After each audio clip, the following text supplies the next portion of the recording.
Om Sachidananda Parabrahma Paramatma Purushottama Sri Bhagavati Sameda Sri Bhagavati Namaha.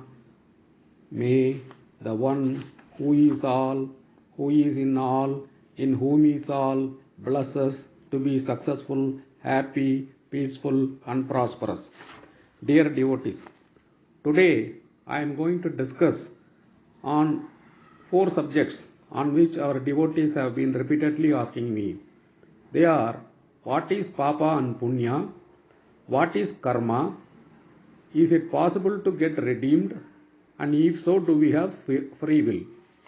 We will discuss it in detail so that there will be some clarity as to what the Vedic wisdom says scientifically on these subjects. First, we will take Papa and Punya. We are all aware that even to run a small office, or even to run a small family, we need a set of rules and regulations. They could be minimal, but still we need it because without that, nothing will happen in an orderly form. When we talk of association of people, then it becomes more involved. But if you take large corporations, it is voluminous. But if you go to a government level, then it is complicated and very complex. The bigger the size of the organization, the bigger the law. Everybody is expected to follow the law, and if somebody contravenes, there is always a process of warning, reprimanding, and finally punishment. This we see in everybody's life and everyday's life, starting from traffic police to the constitution of the country. Now imagine the size of the cosmos and the volatility of the subjects, the force, the velocity of the mass bodies, and the huge number of the occupants, like the human beings and other beings. How can such a complex cosmos operate in an orderly fashion without any ground rules? I am sure we all can understand and appreciate that for orderly running of this huge cosmos, there has to be rules and regulations, and in fact they are. They are called the cosmic rules, Dharma and Rita. Dharma is the internal nature of each being to conduct itself in a particular way, and Rita is how the cosmic rules regulate and conduct all the beings. They are called Satya because they are eternal and unchangeable. They are non-violable and infallible. I am sure that all of us will agree that unless this law is strictly enforced, an orderly life and evolution is not possible. In this context, we can understand the concept of Papa and Punya. These laws which regulate the operations of the universe that have been revealed through the Veda is called the cosmic laws, Dharma Rita. The Rig Veda details and elaborates these laws, and that is why Rig Veda is called the constitutional law of the universe. Now, what would happen if someone violates the nature's law? All of us, I am sure, will readily agree that the violator should be punished, as otherwise, because of his action, all of us, the entire universe will suffer. That is what is happening if you violate the nature's law, a reprisal, what we call as Papa. How do we ensure that we don't violate the universe law? For this, we need to understand what is nature's law. In broad terms, God has created the universe in such a way that everything is linked to everything else and everything is supporting every other thing. We don't appreciate the full impact of this because we really don't know how deep this concept is. With all authority at our command, we can say that even a petty thought or a petty action has its impact on the entire universe. As we don't know or we don't feel related to that impacted side now, we are oblivious of this fact. But that does not take away the fact that it impacts.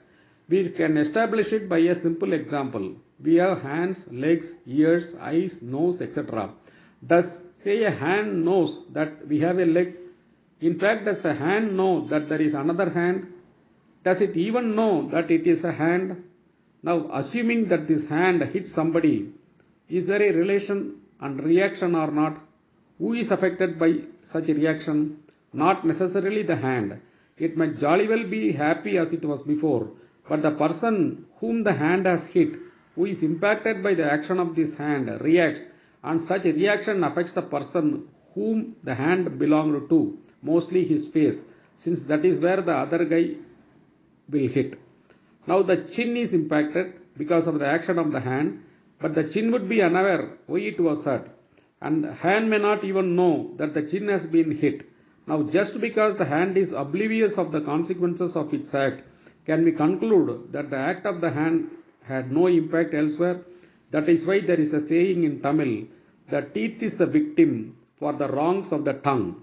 So we must understand very clearly that without any doubt, everything is interwoven very closely with each other, and if any one part violates the law, the whole body and the whole order is affected and leads to serious reactions. Let us take another example. What happens in a human body? The body consists of several billion individual cells, each having a role and responsibility. If they play according to the rule, we are healthy.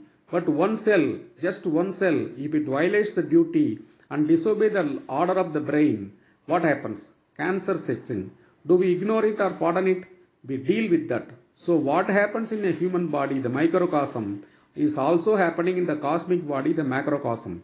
So if someone disobeys the cosmic order in the macrocosm, he will be similarly dealt with as we deal with the cancer cell. Let us take another example. A person kills a man or some animals. What happens? The genealogy tree of that person or animal is cut, and what was in store for the progenies of him that are cut off, and what was in store for them is spoiled, and what is actually was God only knows. Let us understand, after all, Lord Krishna was the eighth child of Devaki Vasudeva. If for any reason the tree of Devaki and Vasudeva was disturbed and cut off earlier, we would not have had a Nandakumara. In fact, but for the fact that Devaki was the sister of Kamsa, Kamsa would have killed Devaki and Vasudeva, then Krishna would not have born at all. So if we take out the lives of other beings, we are acting against the cosmic order, and retribution is certainty. We can't escape by saying that it is the destiny of that being to die early, because if it was so destined, it can die by ill health or an accident. Even if it is destined to be murdered, it need not happen by our hands. The fact that you are killing it is due to the fact that it is your free will and not its destiny that has caused this papa. Therefore, you will have to pay for it. Killing of animals for food or in the name of God, both are sins, and the negative vibrations that they are going to generate in the process of dying will create terrific after effects. That is why Sage Thiruvalluvar clearly said, how can God grace anyone who for the sake of bettering his flesh eats other beings' flesh? That is why Thomas Alva Edison told very clearly, killing animals is the most savagery act, and until it stops, he can never agree that the humans are civilized. Here the pseudo-scholars will have contributed a terrible lot for this confusion on this animal sacrifice. That is because of the wrong interpretation of the Vedic verses on sacrifices. Vedic sacrifices, as we have already explained, are more internal, and they have converted it as an external sacrifice and sacrificing animals, which is wrong. At the external level, it is sharing with others of what we are endowed with. That is sacrifice. God has invested us with certain things for certain purposes, including for sharing it with others, like the plant shares its fruit with us. This is a sacrifice that is meant in Vedas. But rishis created some external rituals as a stepping stone for the common man to get onto the stream, something like slogas as the first step of meditation. Towards this, they prescribed certain fire oblations, which can act as a kindling point. Even while doing so, they talked about creation of energy wheels by recitation of appropriate mantras and offering certain herbs, which can treat the people at psychic and physical levels also. Then from the herbs slowly moving up, they said we have to sacrifice Pasu, which actually means human ego. That is why Lord Shiva is called Pasupati and Lord Krishna is called Vasudeva, that is Pasudeva. But that word also means a common, quiet animal like goat, and therefore some people wrongly started sacrificing goats in the name of God, which is an unpardonable sin. Seeing this, scholars doing it, a common man started offering it to village deities, saying that God likes it, and he will be pleased by such sacrifices. But let us be clear, there is no Vedic sanction for taking any being's life out. There are many religions who say killing animals is no sin because they don't have manas. Only man has it, and so man should not be killed but animal can be killed. This is a completely wrong approach. Every being, including insects, have bodily consciousness and they have happiness and sorrow out of bodily impacts.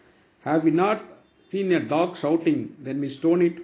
What they lack is the discriminative faculty and not the bodily feelings. If they don't have that, how will they enjoy cohabitation? Therefore, whichever way we look at it, killing animals is a sin, and more so because they are helpless victims in our heartless hands. Let us take another typical case. In a village, a person usurps and occupies all the food resources, and he is not willing to share or willing to share only at formidable or unbearable or unacceptable prices. Then what happens? All the living beings in that village suffer, and either they have to perish or submit to these whims and fancies, undergoing unbearable agonies, which runs totally contrary to the cosmic law of creation. In God's scheme of things, every being has to be only blissful, and in fact, He has underwritten their happiness unless they themselves ruin it. Now, when this person interferes with God's sovereignty and makes the people miserable, God cannot be a mute spectator and He intervenes to punish that guy. The Puranas are replete with stories of powerful Rakshasas who have terrorized and afflicted unbearable agonies on people who have been reduced to ashes by the god and nature. Therefore, an usurper is bound to undergo the reprisal. Some people think it is superstition. That is a foolish thought. On the contrary, it is the most logical and scientific thing to happen because no action can go without an equal and opposite reaction. The world is a mutual benefit society where everybody has his duty and everybody has his rewards. One can possibly underperform or overperform, but should not stand in the way of nature's flow of things and obstruct the eternal rhythm. If you underperform your evolution, you will be slow in climbing up. And conversely, if you overperform, you can achieve dizzy heights soon. God has no complaints about it. But if you hinder others or create bottlenecks for the cosmic order, you are going against the nature's law, which God can't accept, because your action will have a chain impact on other beings' welfare at the time the reprisal starts. As long as we avail whatever is legitimately due to us, and as long as we discharge our assigned duties, we can enjoy and partake in all the dharmic pleasures. God has created many of them, but if you are going to breach this law, you commit papas and you have to pay for it. Similarly, when someone does certain actions which furthers the cause of the Lord, that is hastening up of the evolution of Superman, it is called Punya and is heavily rewarded by the nature. While this is how the nature's law, the Papa and Punya operates, the species of the human being has worked out his own rules, which is, in our opinion, one-sided, only benefiting the human race and many times to the detriment of other beings. There is no sanction of the God for this, and it has no legitimacy in the court of God. Therefore, the human laws, which are not in consonance with the cosmic laws, are invalid in the divine court. Similarly, each religion has codified their own laws, which they say is correct and binding, but if you look at it from the cosmic order, they are not. They may be violating many of the cosmic rules. What is considered as a punya in one religion is considered as a papa in another religion and vice versa. That is the reason why the modern generation has developed a disbelief into the whole concept of papa and punya. Here also, any law of any religion which is not in compliance with the cosmic law is invalid in the God's court. The Vedic definition of papa and punya under the cosmic law as revealed by Veda is as under: any action, word or thought which harms or can harm the doer or the fellow humans or any fellow beings in the earth or to anything anywhere in the cosmos immediately or at a later date is a papa. It is a papa no matter whether such action has a sanction of X religion or Y religion or X country or Y country. Similarly, any action, thought or words which can help himself or the fellow humans or any other being in the world or anywhere in the universe, now or at a later date, without at any point of time harming anybody or any being, is a punya, no matter what any religion or any man-made law may say on the subject. The religious concepts of papa and punya may be relevant for an orderly society as viewed by that religion, but not always right or final in respect of the cosmic order, and we can't take umbrage on such law and escape nature's fury. Similarly, man-made laws may be right and relevant as viewed by that country, but not right and final cosmically. To continue further, there is a issue of curse. We need to understand one more aspect of sins. We have seen what constitutes the papa. The extreme end of papa is a curse. But there are extreme papas, what we call as curse, are irredeemable and have to be only suffered and extinguished. What are they? First is being ungrateful to parents, teachers, and whoever have contributed to what you are. Second, betraying someone after making them believe that your promise will be honored, and they, believing your promise, have acted upon it and entangled their life irrevocably. Insulting elders and scholars to the point of humiliation. Cheating any lady. Exploiting your position, power, money, or any situation and extracting unpardonable things. In these situations, the huge negative vibration that will deluge will be so terrific that you will be unseated however mighty you are. As said before, while karmas can be expiated, curses can't be. The other important point to remember is that while karma may take time to fructify, the curses are capable of materializing immediately. Actually, punya is easy to do. You may think it is difficult, but it is very easy to perform punyas and very difficult to do papas. How is that? In reality, you will have to do hard work to do a papa, as you will in the normal course will be earning only punya if you understand the cosmic law as explained above and keep our mind on leash. It is because the pollution of the mind, the confusion arises. Just see how simple it is to earn punya and avoid papa. You are born in this world. As a child, you are happy and smiling until the mind becomes dominant. The moment mind becomes dominant, if it has to be trained, it can also enjoy the innumerable pleasures the God has created for you, the beautiful and colorful flowers, the variety of fruits, innumerable swaras, excellent foods, the magnificent sea, the marvelous mountain, the fantastic sky, the great scientific instruments, the material comforts of all modern gadgets, legitimate conjugal bliss, etc., etc. All its pleasures to all our senses. Nothing is prohibited. Now, when and where does this problem arise? Only when you lay hand on something meant for others and that is not yours. You are doing this by going out of your way. If you are going in your way, it would not have happened at all. What requires extra effort? Going through the regular way or trespass? Obviously trespass. Therefore, in reality, doing punya is the rule and committing papa is an exception. Yet we all accumulate papas. It is because the pollution of the mind, consequent to lack of molding and trading. A clear understanding of this definition of papa and punya under the cosmic law is a must to lead an eternally blissful life, which is the objective of Vedic wisdom. Now we will come to karma. In day-to-day life, we are doing many actions, speaking a lot and thinking continuously. They all result in deeds, words and thoughts. All of them have potencies and has impact on many others.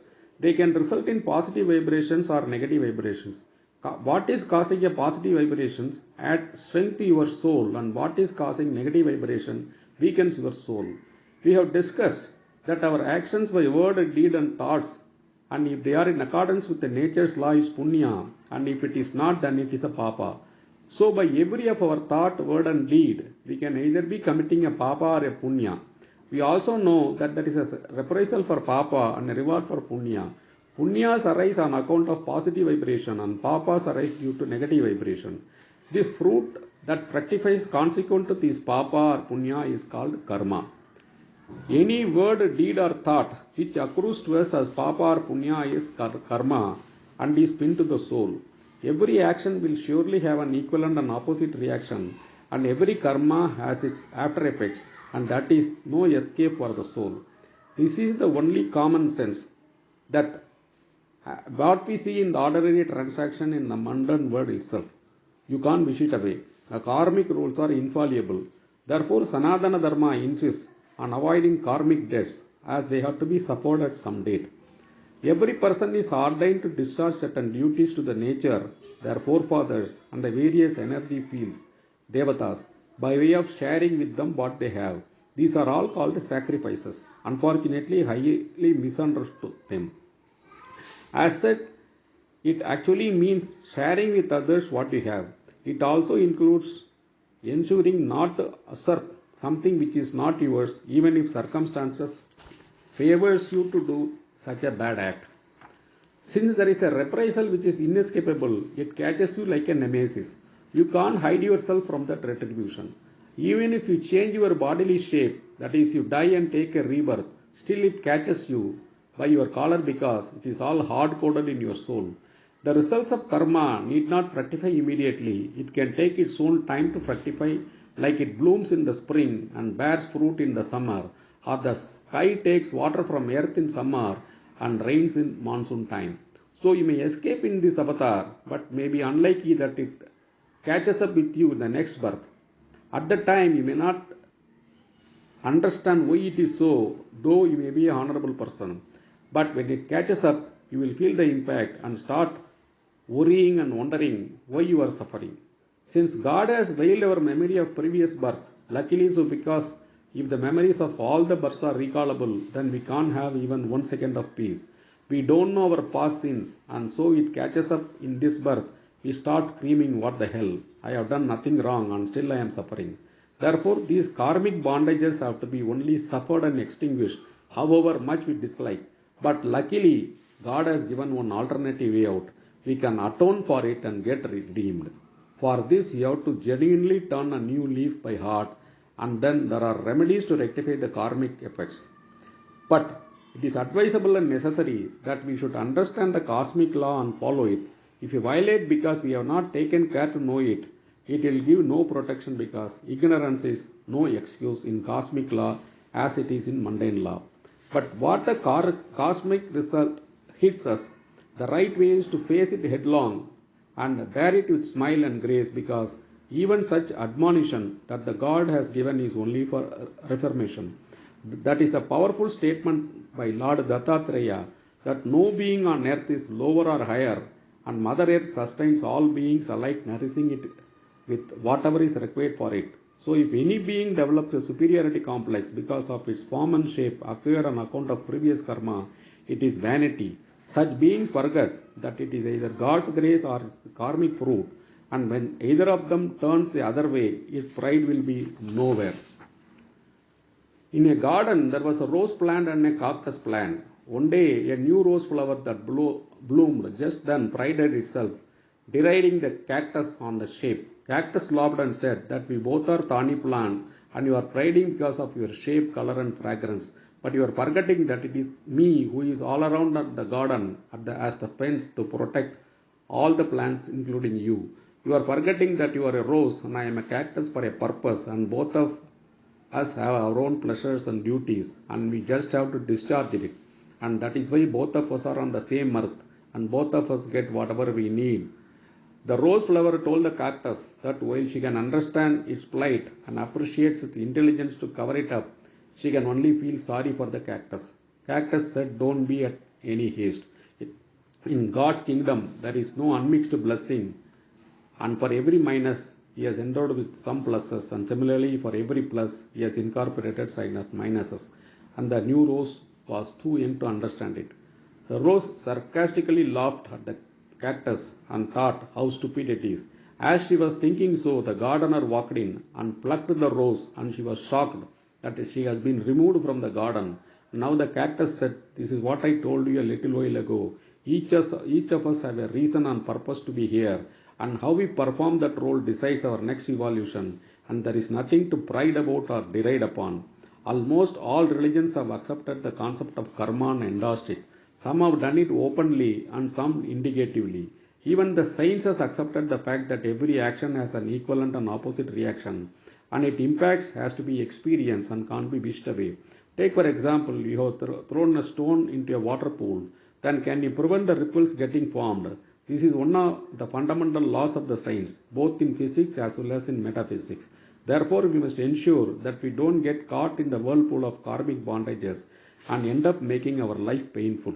A great epic, Silappadigaram, the fury of the anklets, has dealt on this subject in such a detailed way with such a finesse and of such epochal proportion that anyone mastering it can realize the depth of karma.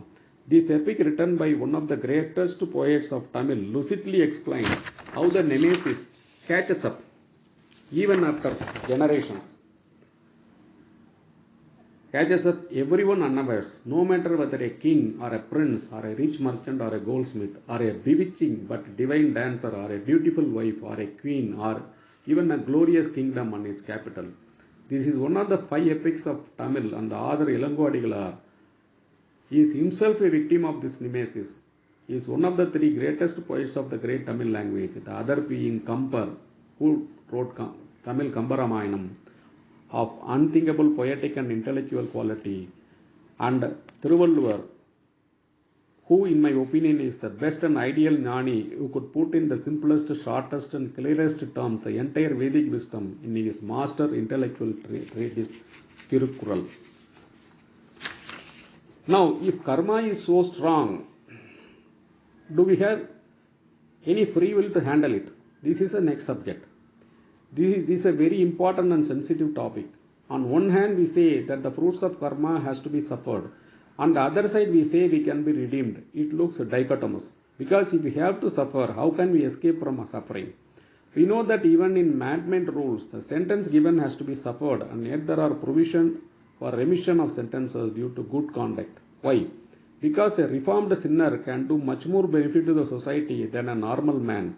Similarly, in cosmic law, while the law of karma is inescapable, all accumulated karmas can be annihilated by good conduct.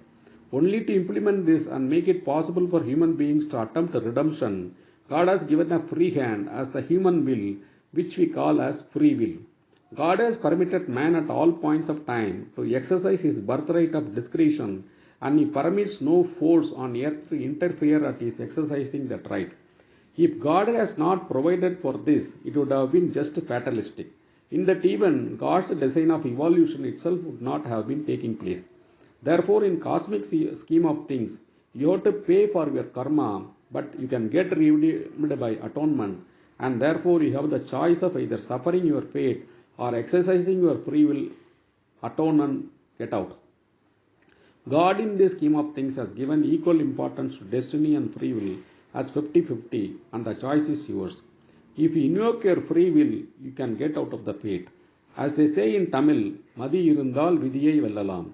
You can conquer your destiny if you have the will. That is why Lord Krishna says, your karmas create the situation, what you have to face, while your free will decides how to face. Both are entirely yours. The great thinker J.K. always says that you and you alone can do something for you through your good will, right will. We are the spiritualists are really of no avail because you can hear us, see us, respect us. All this mean nothing because you have to act, and for that you just need your will, the free will. And if you have it, you don't need us. And if you don't have it, we will be of no use to you. In a similar vein, Tolstoy said on matters of spirituality, it makes no sense to discuss because for a believer, no discussion is needed, and for a non-believer, no amount of discussion is going to have any impact because it is a matter of his will. There are several categories of free will. Free will is the greatest gift of God to man, says Maharishi Mahesh Yogi. But in using it, people fall into different categories. One is like a dog on a line. They view their situation in life is like that of a dog who is taken out by its master and is attached to a leash. The dog is allowed to frolic around somewhat, ease in nature, and if it is lucky in life, its master lenient enough to take her notice of her wishes and allow the dog to lead him on a somewhat. Like this, they feel they are free to some extent, but simultaneously bound to a large extent by the fate of the leash. Next is the fish in a river. They compare the situation with the fish in the river. The river is flowing downstream and carries the fish automatically to a certain destination. Certain things are meant to be as rivers slowly flow into the sea. The fish can choose to swim left or right or in the middle, etc. Some fish can even exert will to work themselves upstream.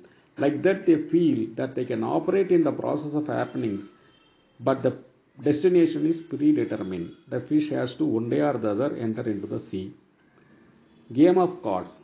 Some others think that life can be likened to a game of cards. Destiny allots a set of cards to each of us containing some good, some medium, and some bad.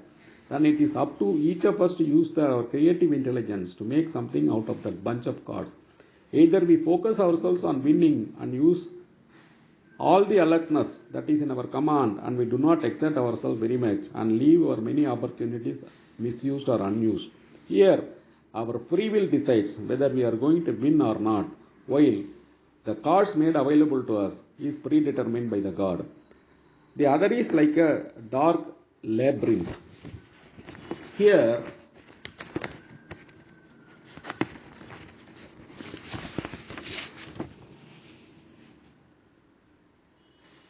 the structure of the labyrinth is so complex that hardly anyone finds the way out to get finally liberated. The majority grope in darkness, not possessed of the comprehensive map of the place, and are destined to die before finding the way out. But some who has the intellect can find the route out and get out of this place. Their free will, if it is developed properly through intuition, they can get out of this. Other example is like a free will at the airport. Some feel that the free will of a lady at an airport is illustrated by the following analogy. She wants to go to a holiday tour, arrives at an airport open-minded without choosing the destination, and is faced with hundreds of options and opportunities. Without any restriction to go anywhere, but once she has decided to go, say to Chicago, bought a ticket to Chicago and entered the plane, and the plane has taken off, she is bound to end up in Chicago. She can't change that. We must be ready to accept the consequences of this free choice. But exercising that choice was in their hands 10%. Therefore, free will is always with you, but it is either preceded or succeeded by the destiny. But in reality, all the above are appreciation of the real free will God has given to us. In His scheme of things, there are no fetters to your free will, and when you so exercise, He is willing to throw His lot with you.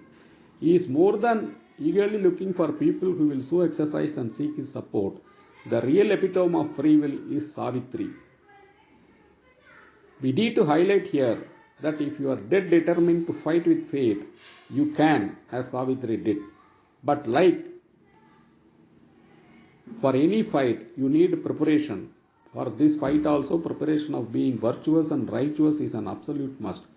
That was what Savitri did, and the person she fought was, of all the persons, the mightiest Lord Yama, and yet she won because she had the full support of the God Almighty in making her succeed because of her determined free will. Therefore, we need to understand Vedas do not constrain us with destiny, on the other hand, extols us to conquer it with free will. Prahalada is another example. He is another personification of firm will and unswerving devotion that nothing on earth, including life threats, could move him.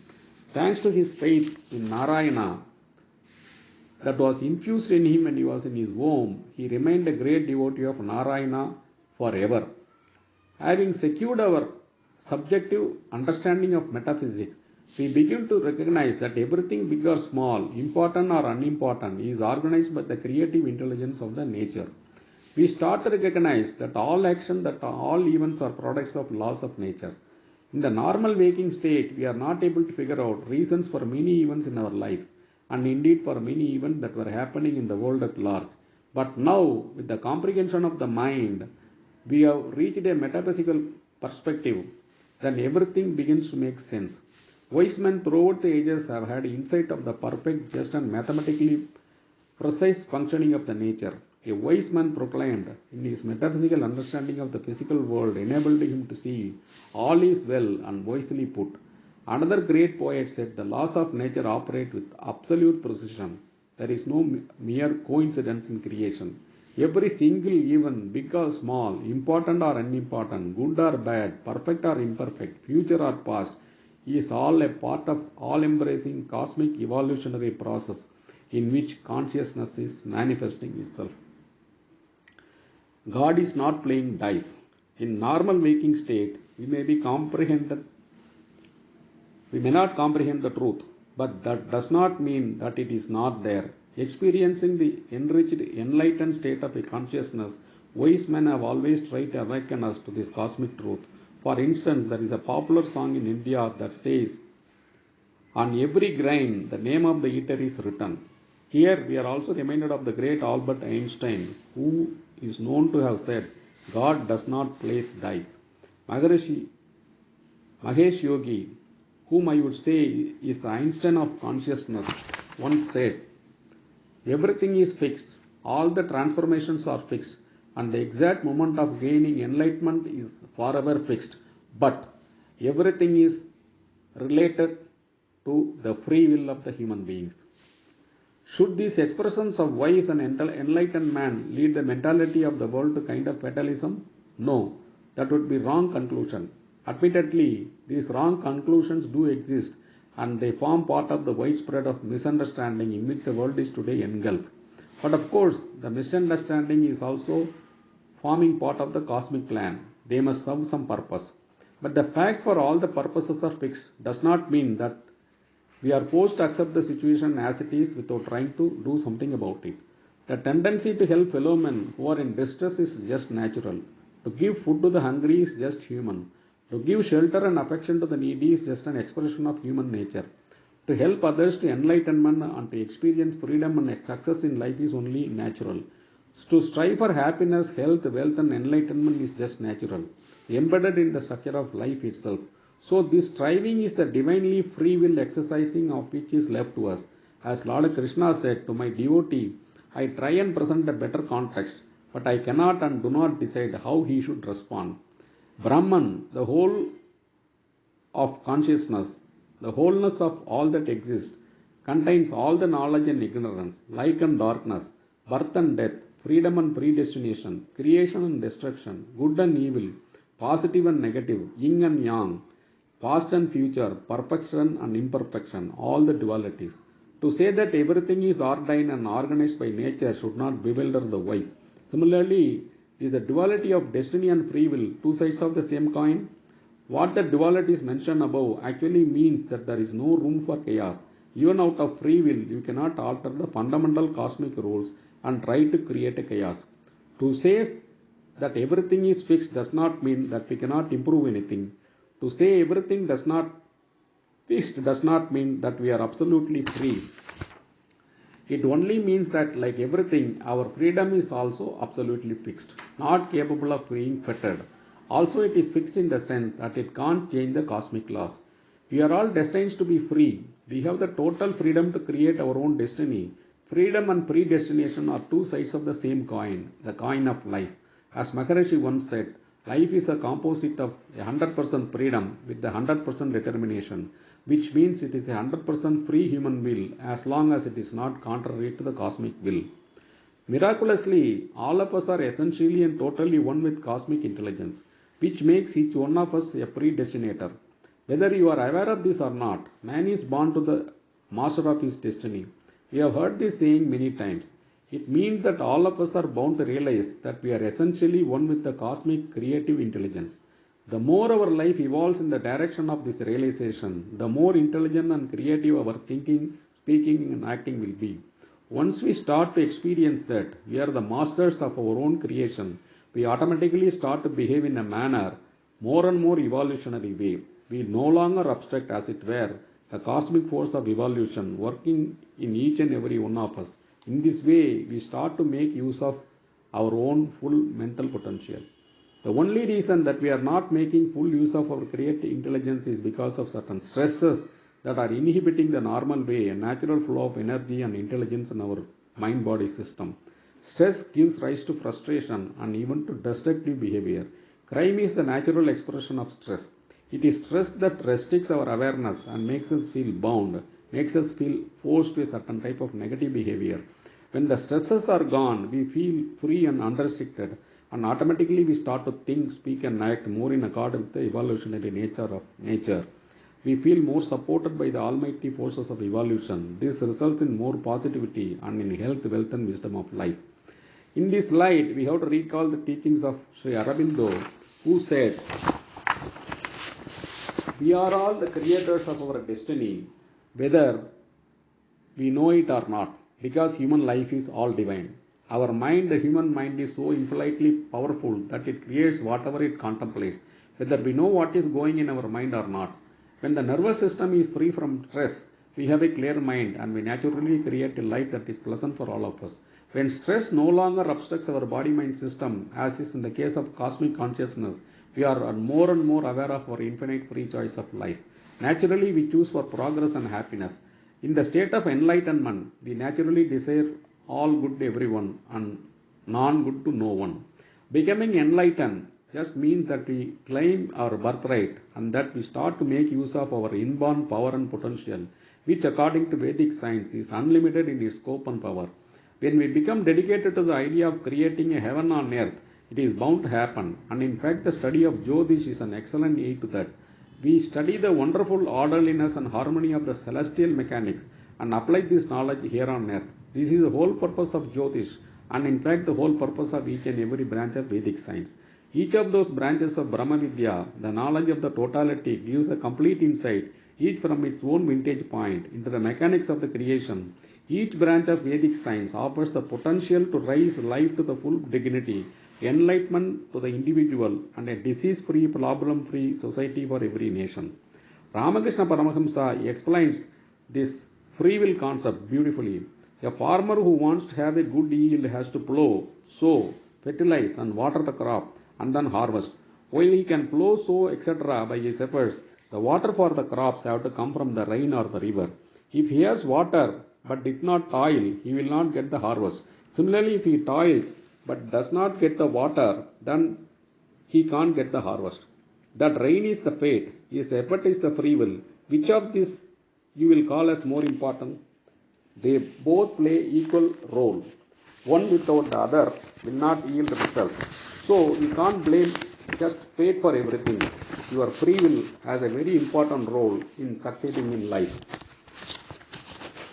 The free will is manifested and it is up to us to invoke it. It is unfettered free will that we have. Even the worst sinner who has committed a heinous adharmic deed can be reformed and emancipated using free will. By invoking free will, he should first ensure that he doesn't commit any more papas and should earn punyas as much as possible.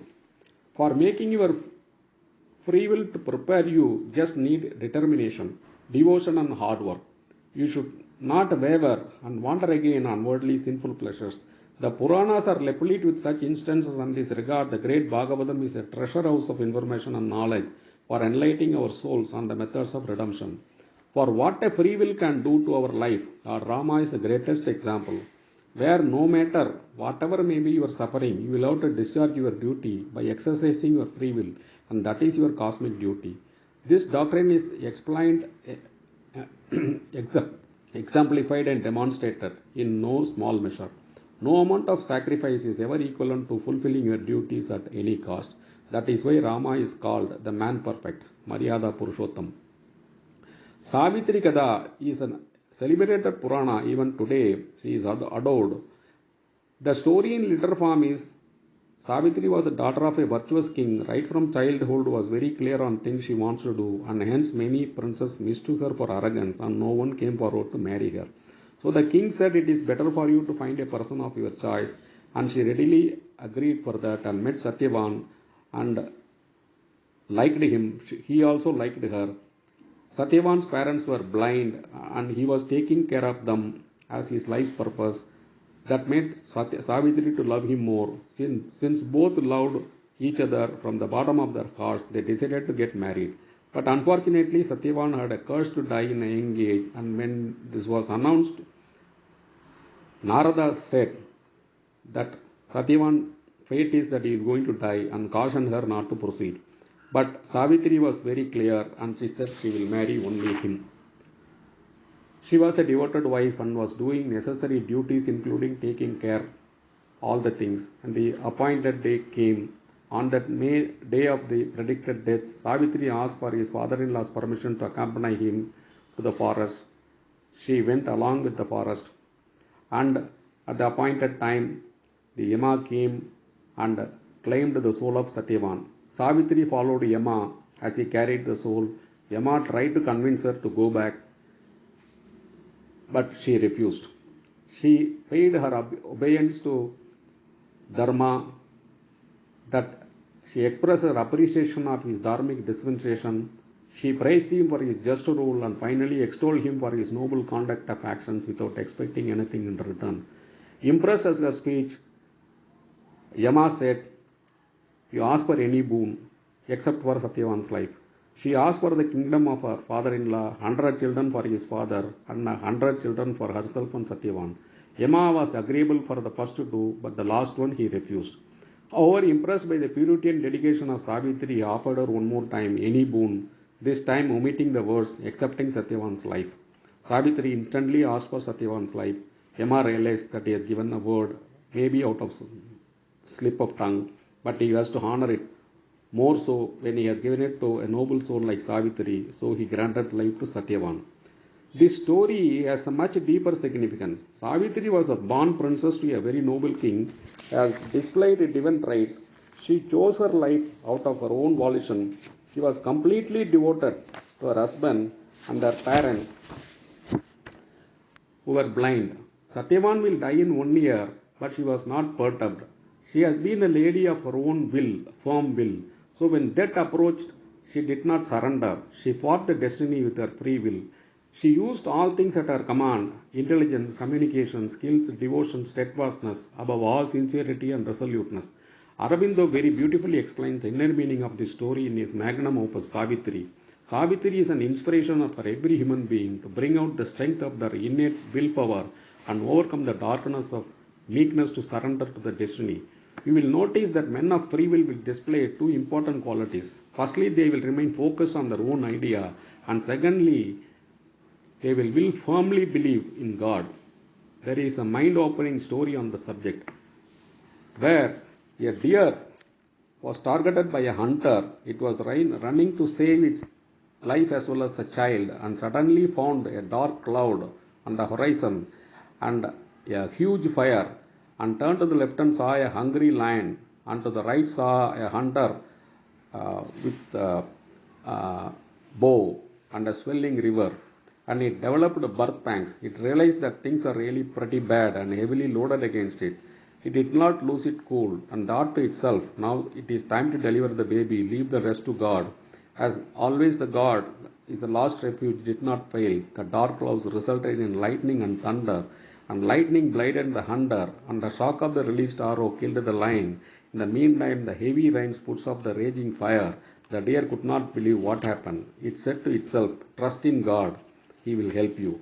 All of us can and will face such situation in life, and it just takes the God-given free will to exercise with almost faith in Him, and He will take care of everything. Having studied up to this, let us see whether redemption is possible. To get redeemed, we need to understand how and why a sin is committed. It arises on account of lust, greed, anger, ego, vanity, jealousy, and selfishness. It can be seen that all these are mental statuses, and it is thought in the mind that is the root cause. A sinful thought leads to sinful words and sinful deed, and one sin leads to another, and we are caught in the vicious circle. And if you have to redeem, then this is only one way to trace your steps back. As I say, there are several routes to a mortuary called sin, but there is only one route to the temple called dharma. Therefore, redemption has to start with the mind, with steadfast resolution, unwavering commitment, undiluted devotion, and absolute confidence. We should avoid ill will to anyone, any being, any time, for any reason. We should never hurt anyone by words, deeds, or thoughts. In fact, Valvar says the definition of tapasya is when you are in a position to take revenge on someone, get away scot-free, you should not do that. He explains further, even at the cost of your suffering, you have to do your duty of helping others. That is tapasya. For extinguishing the past sins, you have to perform tapasyas as above by your thoughts, words, and deeds. That will be helpful and useful to other people and other beings, which will result in their blessings to you from the depth of their hearts. Here we need to understand and recall again the dream of the God for which the entire cosmic Leela is going on. It is happening to see a Superman, and for that God wants to give everybody a chance and does not rule out anybody, including a sinner. And because even a sinner can tomorrow turn out to be a great person, like Valmiki. Valmiki was a forest thief. He has been robbing. One day, an old man said, "You are committing a sin." He said, "I am doing it for my family." The old man said, "Check up with your family whether they will share in your sin." He checked up, the family refused. He came back and told Valmiki, they are not, the Sarishi, they are not agreeing. And pleaded with the Guru, "Please help me. I feel very bad that I have committed a sin." The old man said, "You recite this mantra Rama and I will meet you later." He recited Rama Rama. After 90 days, the Guru came and saw Valmiki in the midst of ant hill. He woke him up. And Valmiki said, "I feel a very different person now. I want to do good something to the society. Guide me." That old man showed his real face, which was Narada, and told him the story of Rama in brief, and asked Ratnakar, that is Valmiki, to write the entire story of Ramayana. Valmiki wrote it in 1 lakh verses. Today we know what is the stature of Valmiki. He is a rishi. A thief became a rishi because he repented for his sin. So, God gives opportunity to rectify ourselves, but we have to rectify. We have to atone. We have to repent. If it is so, definitely we can get redeemed. As we said, Ramayana, Valmiki is a great example. It is said that when God gives an opportunity to do Punya, it means that He has started looking at you to redeem you. And if you don't miss it and perform the Punya, then He will be with you. Similarly, if God is creating an opportunity to do a Papa, it means He is testing and tempting you. And if you fall for it, He will just move away from you. Therefore, we have to be always careful to avoid committing sins and always trying to do only good deeds as much as we can. In my opinion, God likes it because to climb up the ultimate summit of reaching the status of supermind, a man has to compete and complete mind control. And for these training and evaluation methods to shortlist candidates for the post of Superman. Papa and Punya, once we have understood, and once we know we have a free will and it can be atoned, and karma is not irredeemable, then using our free will, we can definitely overcome any problem, any issue, like whether Savitri or like Valmiki. It is said that out of all the souls, Lord Hanuman is the one shortlisted person. He is only a shortlisted person for being the next Brahma. We all know the power of his soul, yet he is only in the shortlist. This can give the correct feeling of what the capacity of the Superman and what quality God expects in man to become a Superman. Maybe Lord Hanuman was not born as a human being, and hence God is looking for Hanuman to reincarnate once again as a man. But maybe Lord Hanuman, a Chiranjeevi, ever in contemplation of Lord Rama, does not want to get disturbed in his tapasya of Ramajaba, and therefore waiting to see some other human soul to rise to take the task without a need for him to get disturbed in his japa and incarnate as a man. Maybe each one of us have a chance, provided we understand the rules of Papa and Punya, Karma, free will, redemption, and the God. I wish every one of us to try and grow in our life spiritually and aim to be a God man, to grow into a God spirited soul, to grow into a superhuman. May Lord Rishabharuda bless all of us to succeed in our endeavor. Om Rishabharuda Parabrahmane Namaha.